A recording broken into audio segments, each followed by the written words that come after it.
La isla de las palabras, con Miki Blanco.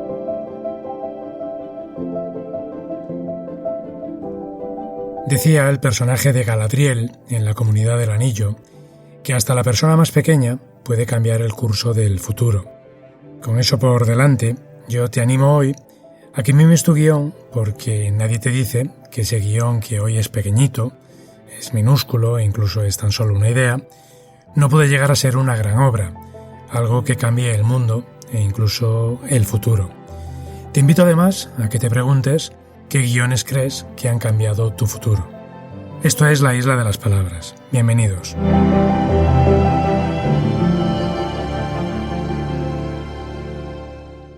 ¿Sabías que en las primeras versiones del guión de La Casa de Papel, el narrador era el profesor? La idea se desechó porque resultaría muy egocéntrico para un personaje que debía ser un perdedor y un sociópata.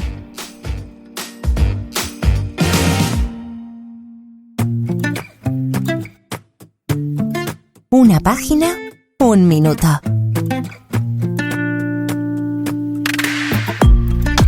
Vamos ya con las dudas de escritura de guiones que nos habéis hecho llegar esta semana.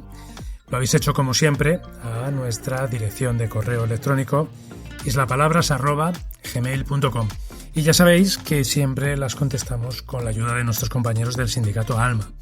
Hoy está con nosotros Pablo Tobías. Pablo es graduado en guión por la ECAM, empezó su carrera profesional en la serie Amar en tiempos revueltos y luego continuó además en Amar es para siempre. Después ha estado en otras series diarias como Citas ciegas o Seis hermanas. También ha pasado por el thriller con la serie La verdad e incluso con el drama social en Alardea. Después Pablo se ha dedicado también a desarrollar proyectos y a ser profesor en los máster de guión de la Universidad Carlos III. Es autor además de las novelas El corazón del bambú y La senda secreta. Pablo Tobías, ¿qué tal? ¿Cómo estás? Hola, ¿qué tal? Pues encantado de estar aquí. Bienvenido, bienvenido. Oye, por cierto, que creo que estás a puntito de comenzar también ahora a dar clases en la UNIR, en la Universidad de La Rioja, ¿verdad? Empiezo. Ahora en este momento de mi vida estoy más centrado en lo docente, así que además pues me viene bien para contestar preguntas de guión, que es un poco en donde estoy ahora. Claro, y a nosotros nos viene estupendo. ¿De qué vas a dar las clases en concreto? Vengo de dar un taller de diálogo y las de la UNIR serán tutorías, serán para desarrollo de proyectos. Uh-huh. Vale, estupendo. Pues nosotros hoy vamos a empezar, te vamos a poner un poquito por delante de esas clases y te vamos a plantear las tutorías que nos han hecho llegar los oyentes de La Isla de las Palabras. Vamos, si te parece, ya con las preguntas. ¿Preparado? Preparado.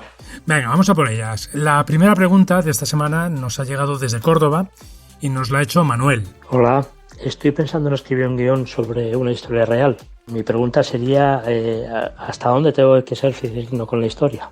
Y por otra parte, también querría saber si es necesario que ponga la clásica aclaración de que esta historia está inspirada en hechos reales o por el contrario no. Muchas gracias. Pues gracias a ti, Manuel. Bueno, Pablo, la pregunta de Manuel tiene mucha lógica, ¿no? Quiere escribir sobre una historia real, pero tiene dos dudas. Por un lado, si tiene que ser necesariamente fidedigno y por otro, si tiene que aclarar que está basado en una historia real. Pues esta es una pregunta muy interesante que tiene además unas cuantas derivadas. Sí. En primer lugar, tendría que definir si la historia real es una historia de corte histórico, es decir, si es una historia de algún acontecimiento contrastado o si es algo que él conoce particularmente o incluso si es en tiempo presente, ¿no? Sí. Claro, varía. Si es un hecho histórico, tú no puedes contar, yo qué sé, lo que Pearl Harbor como te dé la gana, por ponerte un ejemplo. O sea, hay cosas que fueron de una manera y que más o menos tienes que ceñirte a ellas. Si es una historia real que tú conoces y basada un poco quizás más en la actualidad, incluso en el pasado también, entiendo que puedes tomarte más licencias. En cualquier caso, y voy a la segunda capa de la respuesta, es muy difícil, por no decir casi imposible, ser fidedigno con la historia desde un punto de vista realista. Es decir, al final la realidad va por un lado y los mecanismos dramáticos van por otro. A veces coinciden y es fantástico y a veces no. Entonces lo más normal es que por mucho que te quieras ceñir a la historia, algo tendrás que inventarte, algún personaje funcional tendrás que meter o a otro tendrás que sacar para que la historia funcione a un nivel dramático, ¿no? Incluso por ponerte una película que es 100% la realidad, como puede ser B, ¿no? Que eran los sumarios del juicio de Bárcenas, pues por más que lo que se diga es exactamente lo que se dijo, pues están seleccionadas las partes más interesantes para que la cosa funcione. Y lo de la aclaración de que está inspirado o basado en historias reales o no necesario, también te diría que depende. Es recomendable, yo creo que todo esto empieza, aparte porque le da un trasfondo interesante a la película o a la historia que sea, vaya, lo hablaba precisamente con mis alumnos el otro día, que la historia tiene un valor dramático en sí mismo porque sabes qué ocurrió y tiene una potencia particular que se añade a la narrativa, pero en un momento determinado también te puedes evitar muchos problemas, ¿no? Diciendo, está basado en hechos reales. Hay casos de gente que ha contado historias basadas en hechos reales donde ha aparecido un personaje vivo haciendo cosas que no les han gustado y tal, y ha habido demandas interpuestas de por medio. Entonces siempre está bien decir, esto está basado en hechos reales, puede que esto no sucediera literalmente como tal, y bueno, te ahorras el disgusto si alguien se enfada. Claro, te cubres, ¿no? Claro, parece que siempre tiene como un interés especial, ¿no? Cuando al principio de una película o de una serie dicen inspirado en hechos reales, ya como que tiene más interés, ¿no? Sí, yo que además coyunturalmente casi toda mi carrera profesional ha girado en torno a escribir series o novela histórica, para mí lo tienen, desde luego. O sea, creo que tiene esta aliciente de decir, ostras, esta historia es verdad, o sea, qué cosas pasan, ¿no? La realidad siempre supera la ficción, entonces la mezcla de las dos tiene un extra que a mí personalmente me gusta más. Vale, perfecto. Bueno, pues ahí está la respuesta para Manuel de Córdoba. Viajamos ahora hasta Gijón. Desde Gijón nos ha escrito Lucía. Hola. Mira, estoy escribiendo el guión de una película sobre superhéroes. Uno de mis protagonistas se hace invisible en determinados momentos de la historia. ¿Cómo escribo las escenas y los diálogos en los que aparece? Gracias. Gracias a ti, Lucía, por la pregunta, por esta pregunta tan absolutamente curiosa, ¿verdad, Pablo? Claro, un personaje invisible, ¿cómo lo marcamos en el guión?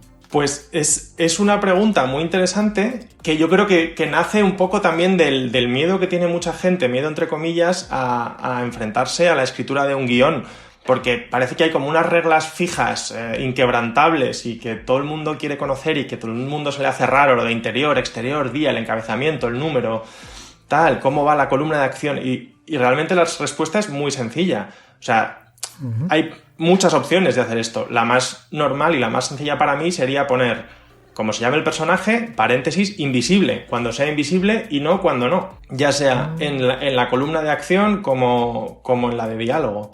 Y ya está. O sea, es que no tiene más. O sea, si quieres marcar de alguna manera algún efecto de que si algo se mueve o todavía no sabes, como hay superhéroes, pues entras en un campo más amplio, ¿no? Donde no sabes si hay un objeto que se está moviendo porque alguien tiene telequinesia o porque pasa algo extraño o porque es el invisible cogiéndolo, puedes jugar un poco con esto en la columna de acción o marcando algunos detalles y reacciones de los personajes que intervengan. Pero a la hora de que hable, claro, no habría que poner off, por ejemplo, porque puede llevar a confusión, o voz over. Claro. Entonces es tan sencillo como poner invisible y ya sabes que quien dirija la peli sabe que ahí no se le ve y ya está.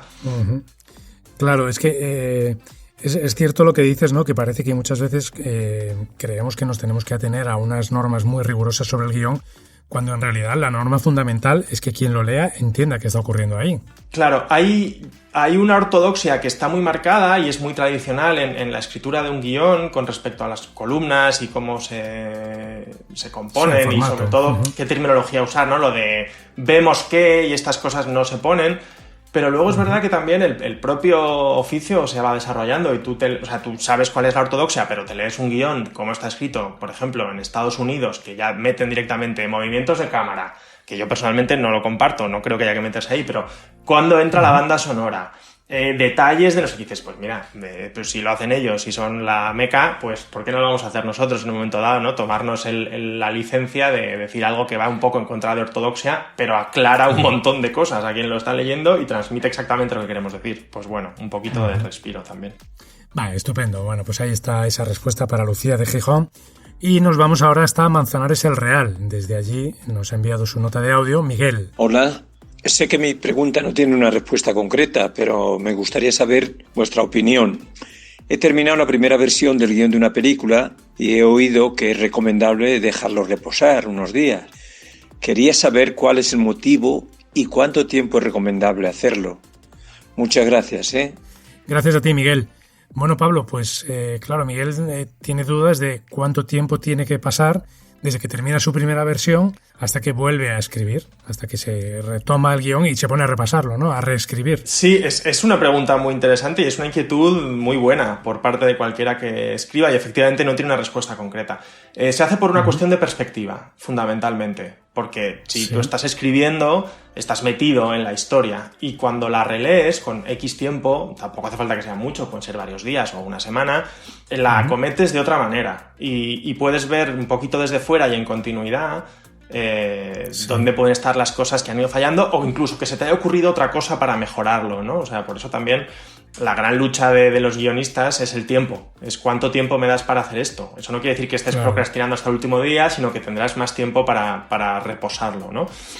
Decían, hay una película que se llama Descubriendo a Forrester, en la que Sean Connery hace de un escritor retirado que como que tutela a un chaval que juega al baloncesto y tal, y tiene una frase que es como muy frase de manual, pero que me parece interesante porque tiene cierta verdad, que te dice la primera versión con el corazón y la segunda con la cabeza. Entonces la primera es lo que salga y la segunda es, bueno, ahora vamos a ceñirnos a los mecanismos y cómo mejoramos esto, ¿no? Neil Gaiman dice una cosa parecida, que es escribe la primera como te salga y la segunda como si todo lo que has escrito supieras que iba a pasar desde el principio, ¿no? Entonces, pues eso, al final tú te pones a escribir y muchas veces retomas la escritura evidentemente desde donde la dejaste. No te lees todo lo que has escrito hasta el momento porque a veces supone una cosa imposible, ¿no? Si estás escribiendo no te vas a leer 500 páginas de novelas y vas por la 502 cada vez que te sientas a escribir, o lo mismo en un guión, ¿no? Pero cuando te lo lees después todo como obra completa, tiene otra dimensión y también te deja a ti recolocar las cosas. También tiene que ver con eso, con no leer solo las partes desde donde continúas, ¿no? O sea, que por eso se hace. Es recomendable. O sea, no entregar una V1 a prisa y corriendo, salvo que no quede otro remedio. Claro, tenemos siempre el tema de lo que comentabas, ¿no? Del tiempo, ¿no? Que siempre está todo en función del tiempo, claro. Si estás escribiendo en tu casa y nadie te acucia con un deadline, pues dale 15 días y es buena señal que te guste. O sea, si lo que has escrito después de darle un tiempo te parece que sigue siendo igual de bueno, más o menos, que cuando lo escribiste, es buena señal. Vale, estupendo. Pues ahí estaba la respuesta para Miguel. Y nos vamos ya con la cuarta y última pregunta, Pablo. Y esta nos la ha hecho David, desde Burgos. Hola, buenas. Tengo un personaje que se desdobla en distintas escenas en una película, algo así, tipo el Dr. Jekyll y Mr. Hyde. ¿Cómo podría distinguir en el guión cuando estamos viendo la versión buena, por decirlo así, y la mala? ¿Debo tratarlo como personajes diferentes o anotarlo de alguna otra forma? Muchas gracias. Pues gracias a ti, David. Pablo, teníamos una pregunta hablando de la invisibilidad de un personaje invisible y ahora nos encontramos con un personaje que se desdobla, claro. Ocurre lo mismo. ¿Cuándo sabe cómo hacemos ver al lector del guión y sobre todo al espectador posteriormente que estamos viendo a uno o a otro de esas personalidades? Pues se resuelve casi parecido a la pregunta de la invisibilidad. Para mí, mira, el caso más concreto de esto así que todo el mundo puede tener en la cabeza, aunque ya ha pasado más tiempo del que nos gusta reconocer, es el de Gollum en Las Dos Torres, ¿no?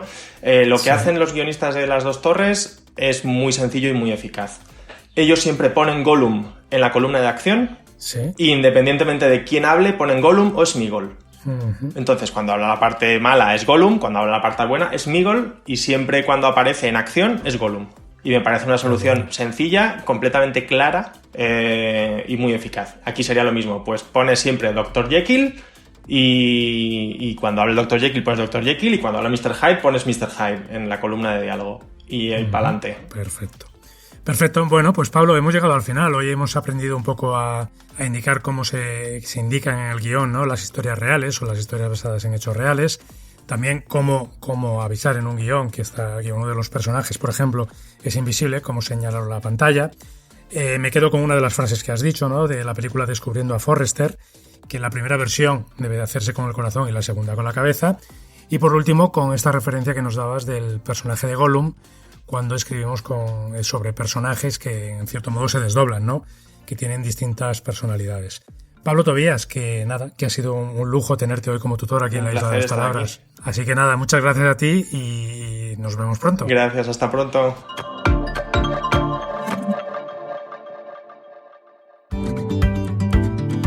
¿Tienes dudas sobre la escritura de guiones? Puedes enviarnos un mail o una nota de audio a nuestra dirección de correo islapalabras@gmail.com.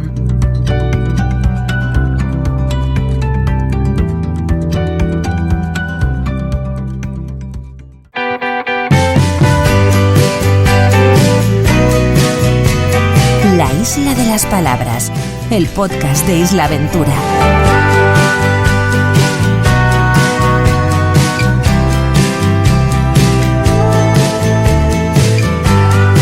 Isla Aventura es conocido en el mundillo del guión como el laboratorio más extremo de todos.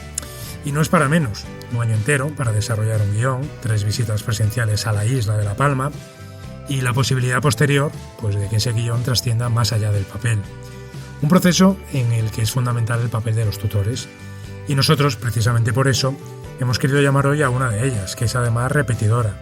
Y digo repetidora porque ya estuvo en la primera edición. Mercedes Afonso, buenos días, ¿qué tal? Hola, buenos días, Miki. Creo que te pillo además recién concluida la semana de bienvenida, ¿no? La primera de esas 3 visitas. ¿Qué tal? ¿Cómo ha ido todo? Bueno, muy bien, es fantástico siempre recibirles y para mí es un poco peculiar todo porque todos vienen de fuera y yo resido en la isla, ¿no? Pero la verdad que bueno, comparto con ellos siempre todas las excursiones, nos reunimos también con los guionistas, con los 2 que llevo yo los proyectos y bueno, es una semana fantástica, agotadora también porque es muy intensa y cuando se vive todo así con tanta intensidad pues uno acaba como con ese cansancio y con esa tristeza también, ¿no? Porque de hecho anoche teníamos la cena de despedida y bueno, pero también es muy ilusionante porque todo el mundo se va con muchas ganas, con sus historias muy fervientes dentro de cada uno y con ganas de salir, ¿no? Y con esa emoción que es precioso, ¿no? Este proceso. Claro, porque vamos a explicar un poquito cómo funciona el laboratorio, ¿no? Es decir, antes de esta primera visita, tú ya se habían escogido a los finalistas y a ti se te han asignado 2 de ellos. No sé si antes de esta visita tú has tenido contacto con ellos, antes de esta semana.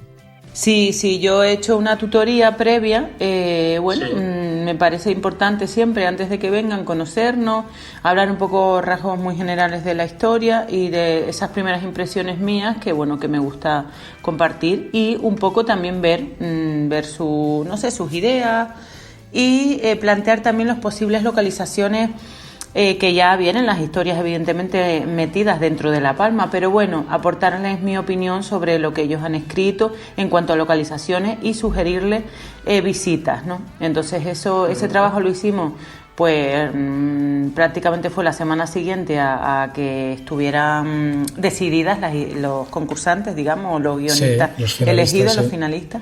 Y bueno, y ellos tenían también como unos 10 días para pensar sobre lo que hablamos en esa primera tutoría, ¿no? Claro, porque a ti nos decías que, te corresponden o te han asignado 2 de los guionistas. ¿Cuáles son sus proyectos? Así un poco por encima. Sí, Crónica de una niebla, de Alberto Lahoud, y Airam, de María Cuenca. Vale, y Alberto y María entonces habían contactado contigo, habíais tenido esa tutoría previa y claro, ahora en esta semana os habéis conocido personalmente.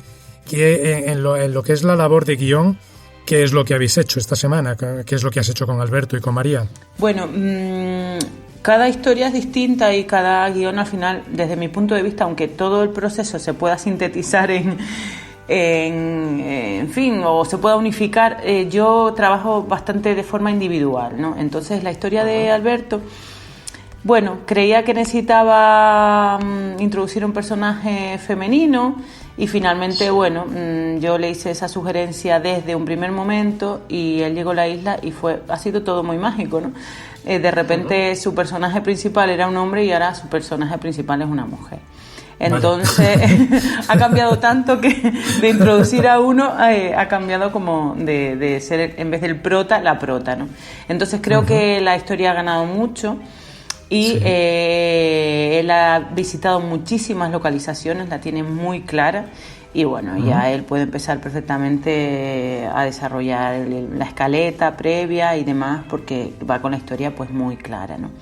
En el caso de María, yo le decía a ella que teníamos que traer la historia a la tierra, ¿no? A la tierra, no a La Palma ya, sino meterla en la vida cotidiana. Es una historia compleja, pero profunda y maravillosa también a la vez, que habla de la identidad de quiénes somos o quiénes queremos ser, ¿no? De transgénero, unido también al tema de la inmigración. Entonces, una historia compleja por los temas que trata y, bueno, también porque la protagonista es un niña de 10 años. Entonces, ponernos en los ojos de un niño siempre es más complejo. Entonces, estamos abordando o estamos acercándonos al personaje aún, ¿no? Hay cosas que definir y bueno, ya se va con muchas ideas, con muchas localizaciones vistas también y bueno, y con muchas expectativas de algo maravilloso, ¿no? Entonces, bueno, yo me siento muy satisfecha con el trabajo con los dos y con el acompañamiento a esas excursiones que hemos hecho colectivas, y porque es un trabajo de tutoría, no es te sientas un rato y hablas una hora, que sí, que también, pero es estás por allí esos días, ellos van pensando, te comentan, les das el feedback, y entonces eso me parece muy interesante porque la historia se va como uniendo a puntitos. Con Alberto me ha pasado así, empezamos a hablar y en los trayectos en guagua o en las comidas, pues él iba pensando y de repente me aportaba algo nuevo y yo decía, fantástico. Entonces fue como así, ¿no? Y ha sido muy bonito, la verdad. Claro, es lo que tiene, siempre lo comentamos, y es la aventura, ¿no? Que al ser una semana, esta primera semana, convives en muchos puntos y no se queda todo en la frialdad que podría ser una tutoría teórica o a través de internet, en la que, bueno, muchas veces falta un poco de práctica, ¿no?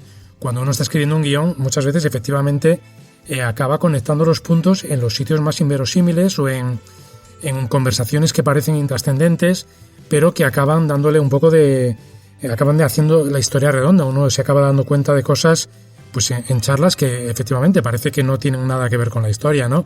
Por supuesto, yo creo que esa es la clave, esa es la base nuestra, ¿no? La base de Isla Aventura, porque yo no sé si existen muchos laboratorios en el mundo de estas características, ¿no? Y me extrañaría, porque que todos puedan venir, conocer la isla, ver las localizaciones antes de empezar el proceso de escritura, estar todo el equipo junto como una convivencia, ¿no? Tutores y guionistas y organización. Esto le da un tono, un toque, una vida, que es lo que hace falta para escribir, ¿no? Llenarte de vida para después contar las historias. Único, claro, me parece, ¿no? Entonces yo, desde luego, este laboratorio creo que es una idea, una apuesta fantástica para la isla, para los guionistas en general, pero para la isla, porque es una proyección de la isla increíble, ¿no? Absoluta, sí. Claro. Bueno, y ahora entonces los finalistas, en tu caso Alberto y María, que son los que tú tutorizas, se van de la isla, ya terminó la primera semana y bueno, tienen un punto de partida. ¿Y qué es lo que ocurre ahora, hasta la siguiente visita, la de junio? Sí, bueno, ahora ellos tienen mucho trabajo por delante, ¿no? En mi caso, yo siempre digo, hay que reposar todo lo vivido, entonces hay que dejar una semana de reposo y hemos quedado para la próxima tutoría en Semana Santa. Ahí ya, bueno, con todo lo que hemos hablado aquí, con las ideas que ellos tienen, con las sugerencias y cómo las historias han empezado a crecer, pues ya vamos a plantear un poco, o ellos me van a plantear a mí, pues el inicio y un principio de escaleta. La idea, ellos vienen en junio, depende del ritmo de escritura de cada uno, pero bueno, pueden tener incluso una escaleta previa en a lo mejor mayo y en junio ya parte de guión escrito. Pero bueno, la idea sería fantástico. Alberto se va con muchas ganas y con mucho ímpetu, entonces me decía, en junio me encantaría tener ya una primera versión, ojalá, porque le da tiempo a reescribir, ¿no?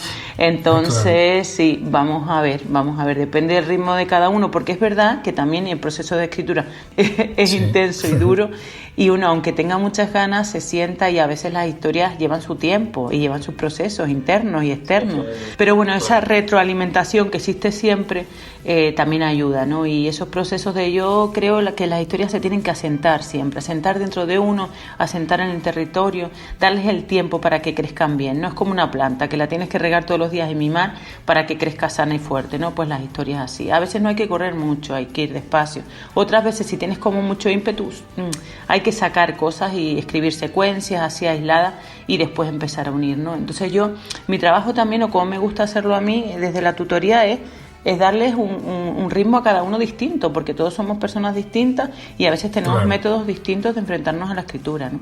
Entonces respetar también esos métodos individuales de cada uno, ¿no? Fenomenal. Pues nada, Mercedes, estaremos muy pendientes de todos los proyectos, en concreto también en tu caso el de Alberto y María, que ahora mismo, como nos decías, pues están un poco en ese proceso de reposo y de hacer que la historia vaya creciendo. Mercedes Afonso, que ha sido un placer, como siempre. Muchas gracias, Miki, igualmente. Tips de guión. Podríamos decir que si el cine ha enriquecido a la literatura, como se admite desde hace ya algún tiempo, la literatura lleva entonces un siglo enriqueciendo al cine. Rafael Azcona.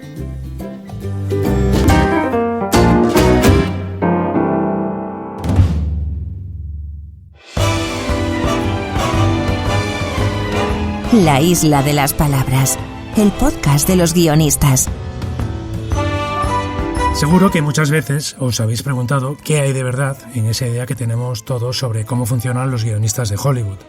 Pues esa misma pregunta se hicieron hace unos pocos veranos nuestros dos siguientes protagonistas. Y de ahí salió un libro, Objetivo Writer's Room, las aventuras de dos guionistas españoles en Hollywood. Teresa de Rosendo y Josep Gatell, ¿qué tal? Buenos días a ambos. Buenos días. Hola, buenos días. Bienvenidos al podcast de la Isla de las Palabras. Oye, ¿quién tuvo la idea de decir eso de, bueno, este año las vacaciones las vamos a dedicar, en lugar de irnos por ahí a la playa, nos vamos a ir a salas de guionistas de Hollywood? Bueno, pues en principio yo era una idea que tenía rondando en la cabeza desde hacía mucho, que tenía ganas de aprender o de ver in situ cómo se trabajaba dentro de una sala y le estuve dando vueltas durante mucho tiempo y luego apareció Josep en mi vida y también le estuvimos dando vueltas. Sí. Y al final, bueno, pues se nos ocurrió esta forma, disfrazarlo un poco de, pues no sabíamos si iba a ser una tesis, un proyecto de investigación, un libro, arrancamos con un blog y la excusa nos fue bien.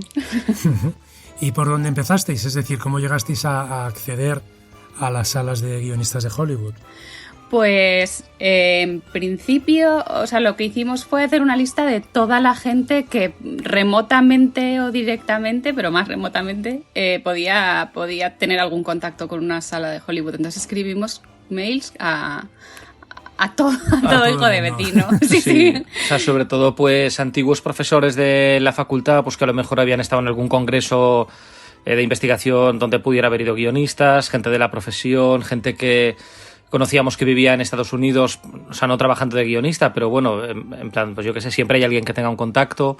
Sí. Y luego también hicimos una lista nosotros un poco de carta a los Reyes Magos y buscamos a los agentes de esos guionistas que nos interesaban y les escribimos una carta de presentación explicándoles un poco el proyecto y pidiéndoles a ver si podían hablar con esos guionistas para concertar una reunión. Entonces hubo mucha gente que no contestó y hubo algunos que sí. Entonces, bueno, pues a partir de los que contestaron empezamos a montar como un calendario y una agenda de reuniones y luego también estando allí, cuando empezaron a perder el miedo los entrevistados y empezaron a ver pues que esto era de verdad y que no íbamos a pedirles que nos presentasen a su agente y que leyeran nuestro guión y tal, pues algunos también nos dijeron, oye, si queréis os pongo en contacto con no sé quién, o a lo mejor esta persona os puede interesar y tal. O sea que fue un poco una mezcla de todo lo que teníamos preproducido, ¿no? Sí. Sí, luego sí que tuvimos, o sea, el punto así más directo que tuvimos fue gracias a una masterclass que organizó la SGAE en Madrid con Carlton Cuse, que era uno de los showrunners de Lost que en aquel momento acababa, la masterclass fue como un año después de haber acabado o así, y yo sí que, como ya tenía esta idea rondando en la cabeza, le pregunté si le parecía muy loco intentarlo. Y él me dio un par de pistas y no solo seguimos al pie de la letra esas pistas, sino que contactamos con él para decirle, oye, como no te pareció muy loco, ¿por qué no nos invitas a tu writer's room? Y se sintió un poco acorralado, yo creo. Sí. La trampa funcionó. Y también es verdad que cuando un nombre así te dice que sí, pues también es más fácil luego conseguir otras, porque, bueno, pues dices, oye, Cartoon Cues ha dicho que sí, entonces es como, bueno, joder, pues si lo ha dicho este señor, será que no estáis locos. Vale, o sea que entonces ya una vez que teníais ese contacto, hicisteis la maleta y os fuisteis a Los Ángeles, ¿verdad? Creo que vía Nueva York. Sí, hicimos una pequeña parada, pero teníamos ahí, teníamos que hacer escala sí o sí y aprovechamos para estar ahí 2 o 3 días viendo, teníamos un par de amigos allí en ese momento. Y nada, y nos fuimos. O sea, realmente lo que nos hizo comprar los billetes, que esto lo contamos en el libro también, y lo que nos hizo de verdad lanzarnos a la aventura fue una falsa promesa, en realidad, porque un productor de aquí le contamos el proyecto y tal, y nos dijo que era como muy amigo de una persona muy importante en la serie de Modern Family, que en aquel entonces lo estaba, petando muy fuerte, y nos dijo en plan de yo os consigo entrar en la sala de guionistas, no os preocupéis. Y entonces cuando lo dijo con tanto aplomo y tanta seguridad que dijimos, bueno, pues nada, compramos los billetes. Y nada, resultó que era mentira y nunca más volvimos a saber de esa persona. A ver, en nuestra defensa diremos que fue como el empujoncito final para la aventura, pero efectivamente, como pensábamos que esto podía sonar demasiado bonito, hicimos todo lo demás que te hemos contado. Era nuestro plan B. Y al final el plan B se convirtió en el plan A. Exacto, fue como, mira, por si acaso esto de Modern Family que suena tan guay, al final es mentira, vamos a pensar algo por si acaso. Y efectivamente, pues eso mereció la pena, porque lo otro nunca más supimos en realidad. Vale, y una vez que ya llegasteis a Los Ángeles, ¿en qué series os dejaron entrar para hacer ese trabajo de campo? Pues mira, al final entramos en 2 writers' rooms, que pasamos ahí, pues eso, el día de la jornada de trabajo con ellos. Y fueron Bates Motel, que era la nueva serie de Cartoon Cues, el de Lost, y luego Baby Daddy, que era una sitcom clásica como al modo americano, de estas que se graban semanalmente con público y que tienen como un horario muy especial a lo largo de la semana. Y luego, o sea, es verdad que ese era nuestro objetivo al principio, y para conseguirlo lo que hicimos fue quedar con muchos guionistas que no veían tan fácil entrar a las salas de guión, pero sí contarnos la manera en que funcionaban sus salas de guión o cómo funcionaba la forma de escribir allí. Y realmente fueron experiencias tanto o más valiosas que haber estado dentro de las writers' rooms, ¿no? O sea, sí. Sí, o sea, al final es verdad que estar en una sala de guión, o sea, la experiencia está muy bien y se aprende y tal, pero de alguna manera pues, rompes la dinámica de trabajo, porque eres un elemento extraño que está ahí y es verdad que la gente pues se corta, se cohíbe, la gente no está igual de cómoda. Pierde naturalidad, ¿no? Sí, y al final estás viendo en directo algo que es verdad que te puede contar una persona luego tomando un café y le puedes repreguntar, le puedes interrumpir, puedes plantear dudas, mientras que si estás en una sala viendo cómo trabaja alguien, pues también estás en una esquina callado intentando molestar lo menos posible, ¿no? Entonces, bueno, al final pudimos estar en 2 y fue estupendo, y también, bueno, fuimos a una grabación del programa de Conan O'Brien, del Late Night de ahí, que también, bueno, pues vimos una parte también de no ficción, de entretenimiento. Pero sí quedó, como dice Teresa, o sea, la parte de las entrevistas yo creo que es donde más jugo sacamos, porque pudimos ir mucho más al detalle, preguntar más, o sea, tener como la información más puntos de primera mano, claro, de mano de los protagonistas. Vale, a partir de toda esta información que sacasteis de entrar en esas 2 salas y sobre todo estas entrevistas que comentáis, yo quería saber, de cuánto de mito hay en todo eso que pensamos nosotros sobre los guionistas americanos. Lo primero de todo, el equipo, es decir, ¿se parecen en algo a los de aquí? ¿Son mucho más numerosos, menos numerosos? ¿Cómo son en ese sentido? Pues, a ver, hay que distinguir, porque es verdad que esto está cambiando ahora tanto, en tantos sentidos, o sea, el mundo de la televisión está cambiando tanto en todos los países que ahora mismo fijar un estándar en un país es complicado. a nosotros, bueno, sí que en general creemos que los equipos en todo el mundo se han ido reduciendo. En el momento en que fuimos, sí que puede ser que los equipos estadounidenses sean más amplios que los españoles, pero tampoco diríamos que muchísimo más. De hecho, nosotros, las salas en las que estuvimos, había 6 guionistas, yo creo, que era más o menos también el estándar de lo que podía haber en una serie española en aquel momento.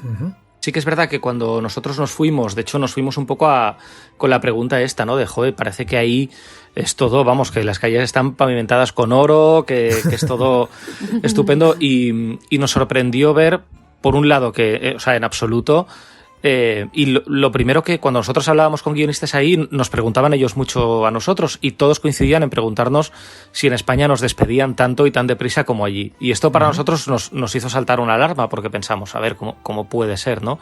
Sí. Y por ejemplo, es verdad que allí, ya solo por volumen, son muchísimos más guionistas trabajando y aspirando a entrar en la industria. O sea, cuando fuimos nosotros, creo que miembros del sindicato de guionistas había 12.000 en ese momento, y de esos 12.000 la mitad estaban parados. Con lo cual, claro, y además allí... Hay una rotación brutal en la profesión. Sí, muchísima gente intentando. O mucha gente intentando lo que nunca llega a entrar. Entonces, eso, sumado a que es verdad que ahí el despido es una cosa mucho más frecuente o que está muy a la orden del día, pues genera un ambiente de trabajo un poquito más estresante que el que tenemos nosotros. Y también la presión que tienen ellos, porque nosotros cuando fuimos aquí, ya había llegado Netflix, pero no había habido el boom de las plataformas y tal, y en España todavía veníamos después de 13 capítulos en prime time, ¿no?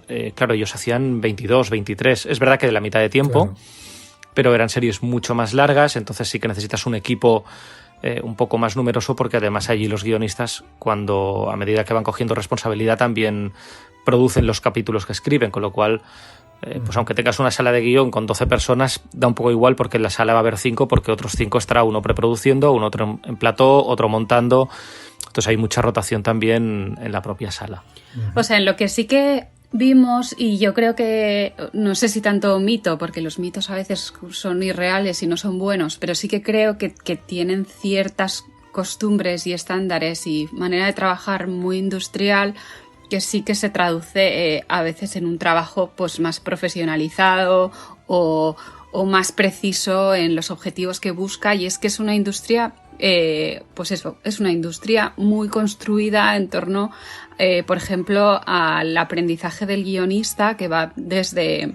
O sea, hay muchísimas jerarquías dentro de un equipo de guionistas, y entonces tú, conforme avanzas en tu carrera, vas subiendo de jerarquía, y eso se traduce en responsabilidades de producción, se traduce en sueldo, y eso permite, primero, o sea, que los mejores tengan siempre interiorizada su responsabilidad de ir enseñando a los nuevos.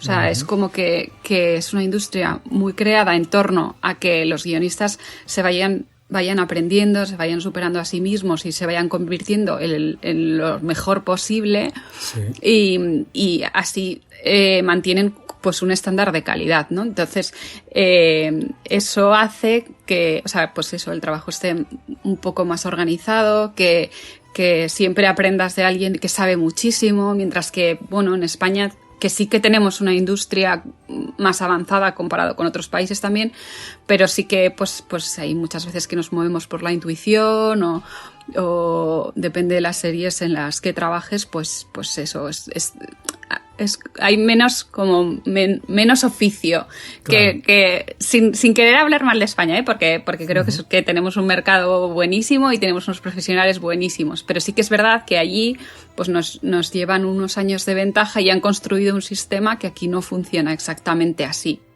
Claro, porque por ejemplo en cuanto a lo que son las funciones, se reparten igual que nos repartimos aquí, es decir, hay escaletistas, dialoguistas, ¿funcionan del mismo modo? No, o sea, en general ellos tienen esta jerarquía de la que hablaba Teresa. O sea, en principio, sí, cuando están en la sala todos, es un poco igual que aquí en realidad también, ahora parece que me contradiga, pero a la hora de hacer las tramas y los argumentos y plantear un poco el arco de temporada, lo hacen todos juntos, pero luego reparten capítulos. Entonces, un guionista o 2 guionistas salen de la sala y se van a dialogar ese capítulo. Uh-huh.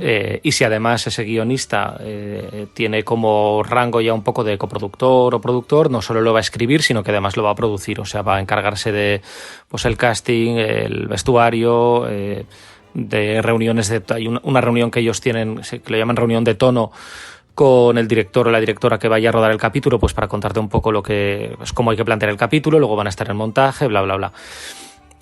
Aquí sí que nos hemos dividido a veces entre argumentistas y dialoguistas, pero también depende del tipo de serie, porque esto es algo muy habitual en España, en una serie diaria, pero a lo mejor en una serie, pues un drama semanal, pues tampoco era tan así. Entonces depende un poquito de la serie, pero en general, todo esto hablando en general siempre, lo que vimos ahí es que sí que el guionista tenía asignado un capítulo, o la guionista tenía asignado un capítulo. Y esto sí que es una diferencia que vimos aquí. Pero como decía Teresa, es verdad que una cosa que vimos y otro mito que desmitificamos es que nosotros nos fuimos pensando que allí se hacía todo muy bien y aquí no tan bien, y en realidad descubrimos que no hay tantas diferencias entre estos dos mercados. Y luego yendo por Europa, pues como decía, o sea, sí que es verdad que en España en concreto, y bueno, luego en Dinamarca a lo mejor también, somos de los pocos que tenemos como una industria salvando las distancias, pero pues de capítulo a la semana, temporada por año, con un grupo de guionistas contratados que tienen un trabajo estable más o menos, mientras que en otros lugares sí que hemos visto pues que era todo mucho más complicado o esporádico, o donde tendía a ser todo un mercado mucho más de autónomos, series mucho más cortas. Entonces, bueno, sí que la parte esta industrializada la hemos visto un poco más aquí. Uh-huh. Claro, y de hecho yo creo que esas diferencias que se van estrechando, es decir, hay ciertas diferencias, pero cada vez son menos, por lo menos en el mercado español, ¿verdad? Sí, es totalmente, o sea, es lo que hablábamos, que o sea, en el momento que fuimos todavía existía un poco de uniformidad, porque pues las grandes cadenas seguían como proporcionando la mayor parte de las series, y entonces sí que había equipos más numerosos, series, o sea, temporadas más largas, pero ahora mismo a nivel mundial estamos llegando a unos estándares que son como más o menos iguales en casi todos los países, que son temporadas más cortas, que además se escriben todas con anterioridad a ser grabadas, con lo cual no hace falta equipos tan numerosos, porque no necesitas llegar a ese ritmo de tener un capítulo terminado a la semana, sino que primero lo escribes todo y luego lo grabas todo, con lo cual puede haber equipos de muchas menos personas. O sea, ahora es muy fácil encontrarte una serie que se escribe entre 2 o 3 personas. Uh-huh. Y eso está pasando en todo el mundo. O sea, realmente el streaming ha dado la vuelta al tablero. Entonces, para ellos también, o sea, en Estados Unidos también te cuentan eso, que sus temporadas de repente también son más cortas. Y entonces, pues todo ha dado un vuelco. Uh-huh. Claro. Oye, habláis mucho en el libro de una figura que yo desconocía y que creo que aquí no existe. Habláis del asistente de la sala de escritores, ¿no? Del Writer's Assistant. ¿Qué es eso del Writer's Assistant? Pues, o sea, es una especie de escriba o de secretario de la sala de guión, que a nosotros nos encantó porque, entre otras cosas, porque una de sus principales funciones es escribir en tiempo real una especie de diario de todo lo que se dice en la sala de guionistas. Entonces, ese documento es un documento muy útil porque apunta no solo las decisiones que se toman, sino también las decisiones que se descartan y por qué se descartan. De tal manera que pues bueno, no, cuando hay veces, sí, claro, o sea, es como hay veces que tú vuelves a una idea que dices, oye, esto ya lo hablamos, pero no me acuerdo por qué lo descartamos, tal, pues ya tienes constancia de que eso ha ocurrido así. Entonces esa persona, después de escribir todo más o menos en tiempo real en la sala, al final del día coge toda la información y la ordena, y también la distribuye entre los guionistas que no están en la sala, porque generalmente suele haber, al principio de la temporada están todos los guionistas, pero luego conforme avanza la temporada pues hay guionistas que se van a su casa a escribir su capítulo o a producir su capítulo, uh-huh. Pero recibiendo ese diario de la sala de guión están siempre al día de hacia dónde van los guiones, con lo cual es una herramienta de comunicación súper eficaz porque muchas veces cuando tú te vas a escribir en la sala de guión, de repente se toman decisiones que afectan a lo que tú estás escribiendo. Claro. Y si tú siempre estás al día, es una forma de tener el equipo lo más cohesionado y comunicado posible y que los guiones luego sean lo más acertados posibles. O sea, nosotros que hemos hecho entrevistas a muchos jefes de guión de todo el mundo, hemos llegado, una de las conclusiones a las que hemos llegado, que es que una de las de los principales problemas con los que se encuentran los jefes de guión es que a menudo los guiones que les llegan no son lo que esperan o no están ajustados a lo que esperan y tienen que reescribir mucho.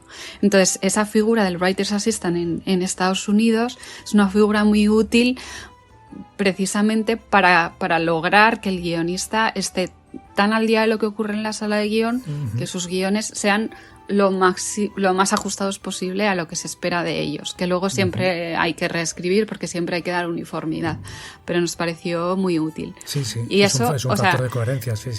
De cara al trabajo nos encantó la figura, pero también de cara a la gente que intenta acceder a la industria, porque en general es una figura que está en todas las series. Sí. Y que si tú eres un guionista que está intentando entrar a la industria y encuentras ese trabajo, es un trabajo en el que aprendes muchísimo porque te enteras de cómo funciona la sala de guión. A la vez no te juegas tanto, o sea, no es como si con cero experiencia te ponen a escribir una serie y de repente, pues claro, es que cuando empiezas a escribir no sabes escribir bien, eso es así. Entonces es una forma de aprender y de ser un observador antes de lanzarte al ruedo. Y en general, como además esa figura que está dentro de la sala de guión se entera de todo lo que ocurre en la sala de guión, suele ser una persona adecuada para darle una oportunidad de escribir un capítulo al final de la temporada o mitad de la temporada, porque en muchas series ellos tienen por convenio obligación de contratar guionistas freelance también para darles oportunidades. Entonces pueden encargarle un guión al Writer's Assistant que ha estado ahí todo el rato y que seguramente va a escribir. Sabe mejor que nadie, claro. Claro, un guión mucho más ajustado que una persona que de repente venga de fuera a mitad de la temporada. Así que nos pareció una maravilla, la verdad. Oye, pues yo invito desde aquí a todas las producciones a que incluyan esta figura en las salas de guión. Sí, lo que pasa es que hay que pagarle. Claro. Esa es la cosa. Pero yo lo veo como una inversión más que como un gasto. Yo creo que deberían verlo así. Sí, o sea, es una inversión muy buena. O sea, bueno, y de hecho aquí, de nuevo, salvando muchos las distancias y tal, pero es verdad que pues, ha habido meritorios, ha habido becarios y ha habido documentalistas, y los hay. Pero bueno, esta figura del Writer's Assistant, digamos que es como esto, un pasito más y con esta tarea específica que decía Teresa, que es llevar todo lo que se dice en la sala de una forma ordenada y organizada y repartirla. O sea que el primer paso ya lo hemos dado. Luego también tiene funciones maravillosas como tener como snacks para todo el equipo, que siempre haya. Eso está muy bien. Pero esas ya son lo de menos. Seguro que para los americanos eso es fundamental. Uy, sí. Todos hablaban de los snacks. ¿Ah, sí? Sí, decían, y es verdad que lo veías, que había siempre comida y decían, claro, es la forma de tenerte aquí todo el día, o sea, es barra libre de azúcar y entonces no te quieres ir. Claro, es un poco, no sé, me trae a la cabeza un poco lo que hacen las empresas americanas tipo Google y tal, ¿no? Que eso es. Te crean un espacio de trabajo ideal que tú lo que quieres es estar allí, trabajando. Total. Claro. Oye, y uno de los mitos que por lo menos para mí más curiosidad me produce es que yo creo que tenemos siempre la sensación, al menos yo la tengo, de que los guionistas americanos tienen todo el tiempo del mundo para escribir. Es decir, que aquí nos hacen escribir muy rápido, pero que allí les dejan rienda suelta a la creatividad porque tienen tiempo más que de sobra para hacerlo. ¿Es verdad o no es verdad? Yo te diría que no es verdad en absoluto. O sea, nosotros, de hecho, uno de los mitos, una cosa que circulaba mucho aquí cuando salió la serie House, era como, no, es que claro, los guionistas de House tienen 6 meses para escribir. Claro. Y nos parecía rarísimo. Y una de las cosas que descubrimos también depende un poco del tipo de serie y del calendario que lleven. O sea, por supuesto, en la sitcom semanal va tanto más ajustado de lo que tenemos aquí, pero incluso en drama semanal, pues de 1 hora de duración, los plazos que manejaban eran prácticamente los mismos que nosotros. O sea, es verdad que ellos no hacen 70 minutos, hacían 50, pero a la hora de bajarlo a la tierra y de tener pues un tiempo X para ir desde la página en blanco hasta el guión cerrado, no había prácticamente ninguna diferencia con nosotros. De hecho, uno de los guionistas a los que entrevistábamos, hay una frase que nos dijo en plan de, bueno, pues una vez has aprobado la escaleta tienes, creo que eran 5 días para escribir lo mejor que puedas escribir, porque no vas a tener más tiempo. Ni más oportunidades. Ni más oportunidades. Tienes que escribir el mejor capítulo que puedas en esos 5 días. De hecho, o sea, aparte del poco tiempo, y volviendo al tema este de la presión, sí que algunos guionistas nos decían, es que te lo juegas todo en la primera versión que entregues, que tampoco es del todo justo, pero sí que no es una barra libre de tiempo y desde luego no es que no tengan presión, sino todo lo contrario. Sí, o sea, y de hecho es que también es un mito que nos creamos nosotros los guionistas, sí, con que teniendo más tiempo y teniendo más rienda suelta a la creatividad vamos a escribir mejores guiones. O sea, en general al final todos descubrimos que bajo presión trabajamos mejor. O sea, que si tenemos muchísimo tiempo, las primeras semanas nos las pasamos dándole vueltas a la cabeza, con lo cual no, o sea, allí realmente la diferencia de su industria y la razón por la que son tantos guionistas en un equipo es porque durante mucho tiempo han hecho temporadas de 23 capítulos al año, que es una auténtica barbaridad. Una barbaridad. Sí.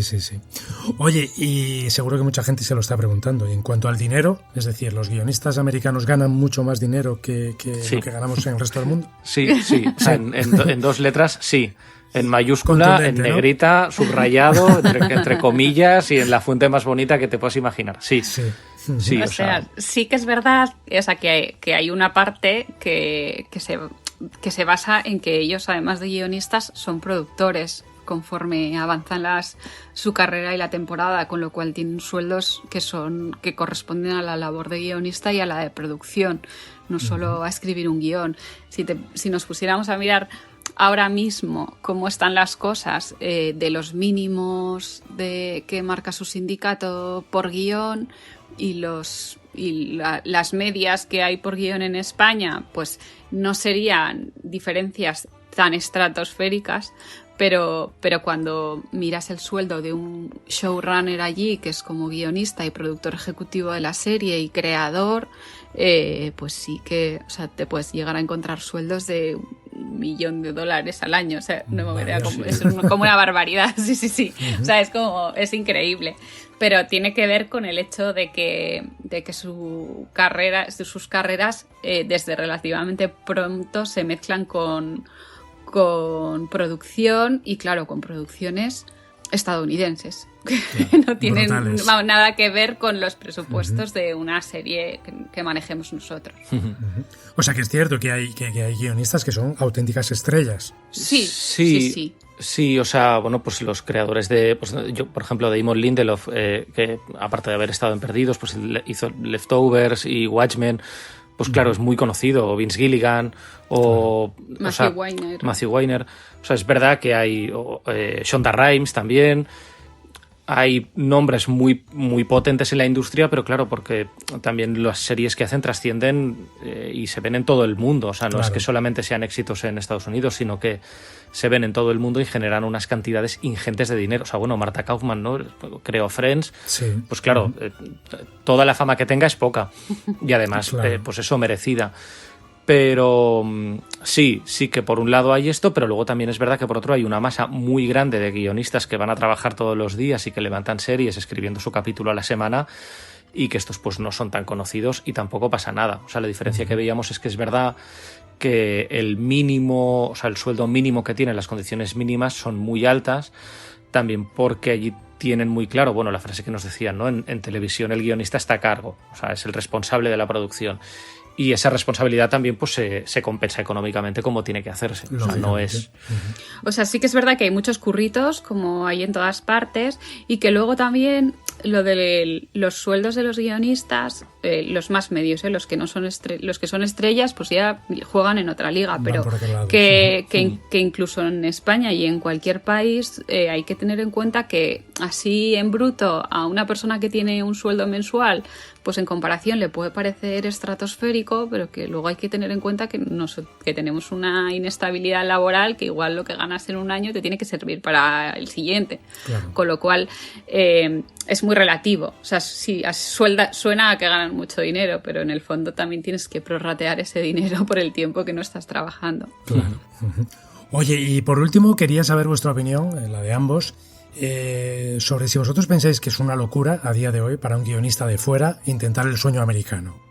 Pues no es una locura. O sea, a ver, es muy difícil, pero ya hay guionistas. Hay algún guionista español, creo que hay una chica escribiendo allí, trabajando en salas de guión y... O sea, es verdad que... Lucifer, yo creo que sí, es una española. O sea, es verdad que depende un poco del país. O sea, en los países nórdicos, en Escandinavia, sí que es más común, porque, bueno, por supuesto en Inglaterra, ¿no?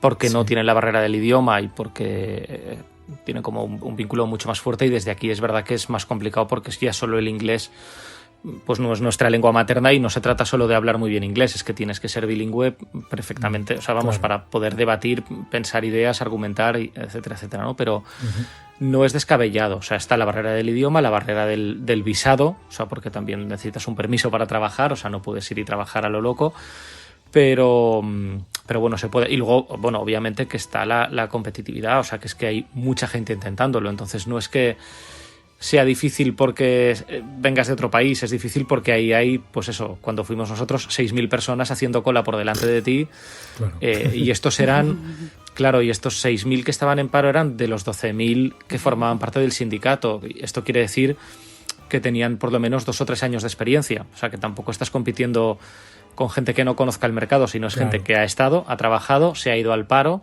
y de estos 6 había, igual ahora hay más o menos, pero vamos, en esa horquilla, 6.000. Entonces es muy complicado. Sí, o sea, yo creo que hoy por hoy, a ver, es dificilísimo, lo era y lo es. O sea, eso no hay que negarlo. Es verdad que nosotros también, pues bueno, nos parece que en esta vida las cosas dificilísimas no hay que dejar de intentarlas porque sean dificilísimas. Es evidente. Porque a veces se consiguen y otras no, pero bueno, por lo menos lo habrás intentado. Sí que yo ahora me parece que es menos descabellado intentar hacer algo notorio aquí antes que plantarse allí. O sea, creo que aquí tenemos menos barreras de entrada, aunque a mucha gente no se lo parezca, tenemos menos barreras de entradas que allí, que es como el mercado al que miran todos los ojos del mundo, con lo cual es más fácil como intentar hacer algo que llame un poco la atención o que esté un poco bien aquí para que sea tu carta de presentación allí, porque irte con una mano delante y otra detrás sí que realmente ahora puede parecer, sí, o sea, como que lo tienes mucho más difícil, vamos. Muy bien, pues ahí queda nuestra recomendación de hoy para todos vosotros. Objetivo Writer's Room, las aventuras de 2 guionistas españoles en Hollywood. Teresa de Rosendo y Josep Gatell, que ha sido un auténtico placer. Nada, igualmente. Un abrazo, y desde aquí recomendamos el libro a todos los oyentes de La Isla de las Palabras. Un abrazo para ambos. Gracias. Otro, muchas gracias.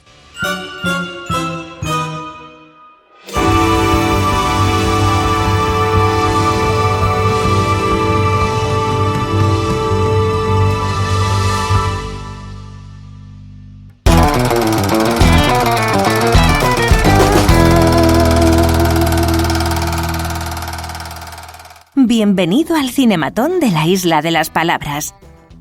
Introduzca la moneda, por favor. Diga su nombre y su profesión para comenzar. Hola, mi nombre es Luis Sánchez Polac. Mi profesión es guionista principalmente, aunque también he hecho mis pinitos de director y ejerzo de profesor también muchas veces en cursos para 3 Media Formación y FP Planeta. Nombre ahora alguno de sus trabajos.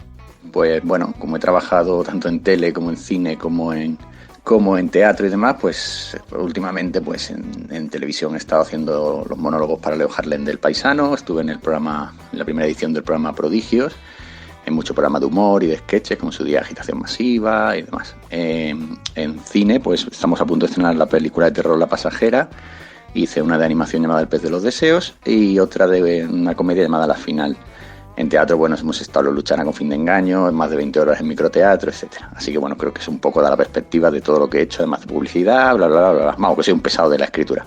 No me diga su edad, pero dígame al menos quién mató a Laura Palmer. No puedo decir mi edad, pero tengo que decir quién mató a Laura Palmer, y recuerdo que la mató, digamos, el prota, ¿no? El que lleva dentro al asesino, ¿no? Porque cuando se choca con el espejo y demás. No recuerdo el nombre porque la vi hace muchos años, pero sí, verla la vi. Comenzamos. Confiese, ¿ha entregado alguna vez un guión cuya trama ni usted mismo comprendía? Pues no, la verdad es que no. Siempre he entregado guiones que intento buscarle todos los pies al gato y toda la trama. He dirigido guiones cuya trama no comprendía, como fue el caso de Pomelo Total, una obra totalmente absurda escrita por un compañero llamado Juan Boto. Esa sí que no comprendía la trama ni nada, hicimos lo que pudimos. ¿Cuál sería el título de un guión sobre su vida? Pues seguramente, quizá por la película y por lo que se suele decir de aterrizar ideas, ¿no? Cuando estés muy disperso sería aterriza como puedas. Aterriza como puedas porque, aparte de lo absurdo de todo lo que me pasa, ya no es solo que en la vida haya que aterrizar ideas, sino que hay que aterrizar en trabajos, hay que aterrizar guiones. Pero creo que estamos todo el día volando, con nuestras ideas volando por ahí, y de alguna manera aterrizarla como podamos es un poco el sino de un guionista, o por lo menos de mi carrera como guionista. Mójese. ¿El mejor o la mejor guionista de la historia es? Vale, voy a tirar de lo comercial, pero seguramente sería o Dalton Trumbo o Aaron Sorkin. No me cabe ninguna duda que son los dos que más me gustan. James Cameron como guionista también me gusta mucho, pero creo que estos dos son un poco, y Tarantino también, pero creo que estos dos son un poco los que me parece que hacen más virguerías a la hora de escribir un guión y son capaces de contar historias aparentemente sencillas o simples y convertirlas en algo totalmente en ingeniería de guión. ¿Vendería su alma al diablo por haber sido el autor del guión de...? Pues ya que hablaba de Aaron Sorkin, de La Red Social, me parece que es uno de los guiones más inteligentemente escritos y más ágiles, y que te cuenta dos procesos judiciales a la vez, que se va creando Facebook, la traición de un amigo, cómo van entrando esos personajes, cómo van saliendo. Seguramente, creo que me parece de los últimos años el guión más completo y más redondo. Hay millones que me encantan, pero es que este me impactó seriamente. Cite una frase de cine que le ha marcado de por vida. Hombre, una frase de cine que me ha marcado de por vida, la decía el maestro Yoda, que decía: hazlo o no lo hagas, pero no lo intentes. Y yo creo que eso ha marcado un poco mi trayectoria, ¿no? El hacer siempre prácticamente todo lo que me han propuesto, no intentarlo, sino el embarcarme a hacerlo. ¿Cuál es el mejor arranque de guión de todos los tiempos? Sí, voy a decir el de Reservoir Dogs. Esa conversación en el bar entre todos los personajes que ya van anticipando cómo son a través de conversaciones que aparentemente son, digamos, mundanas o vacuas y tal, que hablan de pues eso, de dar propina o no dar propina, de Like a Virgin y demás, y sin embargo como uno ya se define como el chivato, el otro se define como el que tiene un código moral muy marcado. Me parece que ese arranque de los personajes que luego se terminan de definir en lo que es la película, solo a través de ese diálogo en la cafetería, me parece también una obra maestra.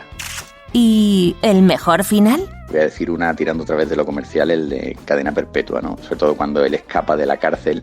Aunque luego tengas esa reflexión final del personaje de Morgan Freeman cuando se encuentra con el enciguatanejo y tal, pero cómo se ha resuelto todo, cómo el personaje ha llegado a escapar y tal, siempre me emociona, no sé, porque lo vi de niño y me encantó, y ya hoy día lo sigo, cada vez que lo veo me sigue poniendo los pelos de punta. Quizá ese es uno de los mejores finales. No puedo decir el mejor final porque a lo mejor ahora se me ocurre otra peli y digo, hostia, se me ha olvidado tal. Hay tantos, así que bueno, en este caso diré el de Cadena Perpetua. Hablando de finales, ¿escribir finales abiertos es hacer trampas? No me parece que escribir un final abierto sea hacer trampas, porque muchas veces dejar el final abierto a una posible continuación o dejarlo abierto a la interpretación del público también me parece respetar, sobre todo cuando en este segundo caso, respetar al público como alguien, una persona pensante, ¿no? Y con propio criterio, que es capaz de completar lo que ha ocurrido. Otra cosa es un final con futuro posible que eso no sería un final, sería dejarlo abierto a una continuación, pero un final al fin y al cabo es un final. Y esa película acaba y deja ese final abierto a la interpretación o a lo que tú quieras crear. A mí hay muchos finales así que me encantan, como aquel de Blade Runner y demás, en el que tú puedes interpretarlo pues de la manera que creas, ¿no? Aunque luego ya al final te lo han explicado y demás, o le abres los ojos, ¿no? Esos finales abiertos en los que dices, ¿qué ha pasado? Así que no me parece una trampa, me parece un recurso narrativo como otro. Ya puestos, sea sincero. ¿Vio venir el del Sexto Sentido? Pues el Sexto Sentido no la vi venir, fíjate. Vi venir la de Los Otros. Los Otros sí la averigüé, el Sexto Sentido no. El Sexto Sentido me la comí con patatas. ¿En qué momento deja de ser spoiler contar el final de una película? Pues cuando la película ya yo creo que ha trascendido y lleva el suficiente tiempo entre la gente, pero creo que no se debe contar el final de una película en ningún caso. Sugiera ahora el logline de una historia que se podría rodar en la isla de La Palma. A lo mejor podría ser una peli de ciencia ficción, ¿no? En la que hay unas tempestades en toda esa zona del Atlántico. Los habitantes de la isla de La Palma se ven desbordados por la cantidad de agua, la crecida del mar, tal. Hay casi una especie de sismo en la tierra, no saben muy bien qué pasa. Es una noche horrible, tal. Y tras un par de días luchando contra esta tempestad y tal, cuando se calman las aguas, de repente notan algo raro. La isla no es tan cerca a las otras islas Canarias. No se ve África, no se ve nada. No saben dónde están, empiezan a tirar barcos y los barcos avanzan, pero tienen que volver porque no llegan.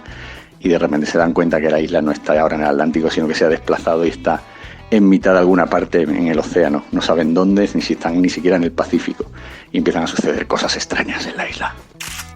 Por último, proponga una penitencia para aquellos que no invitan a los guionistas a las galas de premios. Pues la penitencia para aquellos que no invitan a los guionistas a las galas de premios sería aprenderse los nombres de los guionistas de este país, por lo menos que se aprendan más de 30. Yo creo que, salvo los que nos dedicamos a escribir, la mayoría de la gente no conoce los nombres del 99,9% de los guionistas que en este país lo hacen bien, muy bien, mal o regular. Es decir, ni siquiera los laureados o los que tienen mucho éxito, como pueden ser Diego San José, Borja Coveaga, bueno, estos están como en el top, ¿no? Se sepa la gente sus nombres, ¿no? Más allá de, pues esto a lo mejor de Gary Echeverría porque trabaja con Alex de la Iglesia o nombres así, pero generalmente yo le pregunto a mis amigos de fuera de la profesión nombres de guionistas y salvo el mío, no son capaces de decirme ninguno. Entonces quizá la penitencia sería ponerles a estudiar y a entender, a estudiar quiénes son los guionistas de este país y qué han hecho, o sea, aprenderse una lista como de los Reyes Godos, pero con los nombres de todos los guionistas. Perfecto. Hemos terminado. Ya puede recoger sus cinematones. Gracias por su visita.